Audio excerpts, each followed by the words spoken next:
When I first heard about the quotas, I was appalled. I got in law enforcement because I wanted to serve and protect, not be a bully. You're way beyond encouraging productivity at this point. Now you're encouraging police officers to act unlawfully. Auburn, Alabama is home to sprawling plains, the Auburn University Tigers, and a questionable police force. After the arrival of a new police chief in 2010, the department entered an era of ticket quotas, a common thread tying Auburn PD to other departments in Alabama and even nationwide. Air Force veteran and Auburn native Justin Hanners was a police officer on the force who felt compelled to speak out. The role of police in society, I believe, are to interfere with the lives of the people as little as possible, but protect them from the 1% element that wants to victimize them. Let them be free to live their lives, but protect the people and the property. And that's what they pay us to do. When I first started in 2006, everything was great. Morale was high. The officers, we had cookouts together. We worked hard, and we pushed each other to be our best, and had great relationship with the public. But in 2010, things just immediately took a turn. Auburn PD's new police chief, Chief Dawson, had new priorities and new marching orders, orders that the chain of command obeyed without objection. Justin recorded conversations between his sergeant, Sergeant Neal, and the other officers to keep tabs on any foul play. He came in and they immediately started pushing for tickets. Officers will have 100 contacts per month, a minimum. 40 of those may be warnings for traffic. The other 60 will be divided between traffic citations, non-traffic citations, field interviews, and custodial arrests.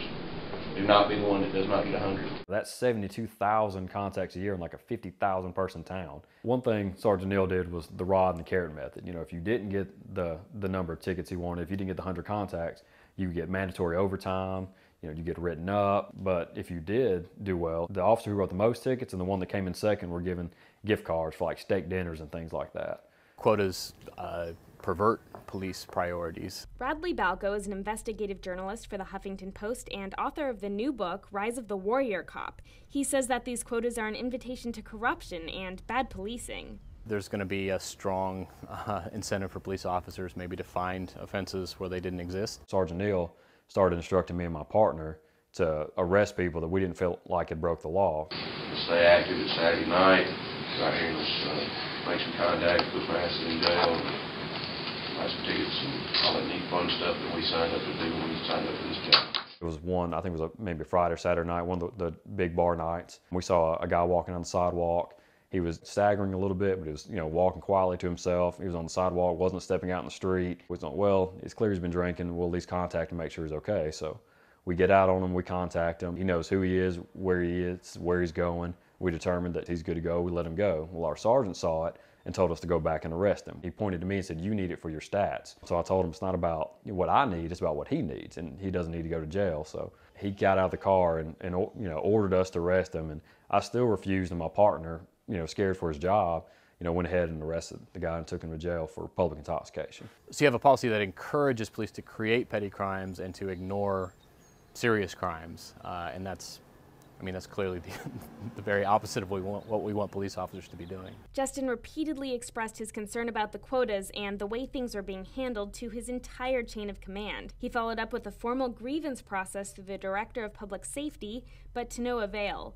The director said that these requirements were necessary for increasing productivity. You have to question the leadership there if officers need to have that sort of incentive just to perform their jobs. I think personally that it's revenue driven. At the same time that they're trying to raise property taxes, the same time they're trying to raise sales taxes, they're pushing us to get more tickets. And they're telling us they don't want these little fix-it tickets. They tell us that they want, quote, meat tickets, something with a fine. They'll look over your traffic log, and if you've got a bunch of low fine or no fine tickets, they're going to tell you to switch and do more speeding, more red lights, more things like that. There's not that many speeders. There's not that many people running red lights to get those numbers. So what officers do is lower their standards.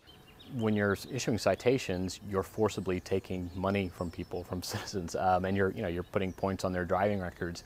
You're inhibiting their freedom in a lot of ways. These kind of policies, the ticket quotas and the heavy-handed enforcement, will affect the lower income populations the most. When you write somebody $2 or $3 $164 tickets in a month, they've got to make some choices that month. That's that's groceries. That's maybe food or clothes for kids. That might be a car or house payment. It wasn't long before Justin had to start worrying about his own finances after the department made it clear that if he continued to speak out, it would cost him his job. During the grievance process, they try to squash it on technicality. They try to talk me out of it. Try to buddy up with me to get it to drop it.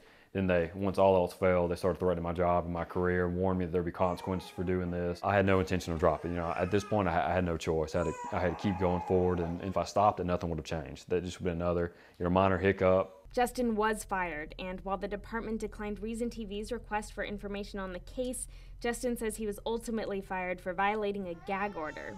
Okay. When they called me and fired me, the first thing that went through my mind was my kids. I'm the primary breadwinner. I don't know how the bills are going to get paid, and I didn't know what I was going to do as far as a new career. All my eggs were in this law enforcement basket. It's what my calling was. It's what I've always wanted to do. Justin hasn't found a new job.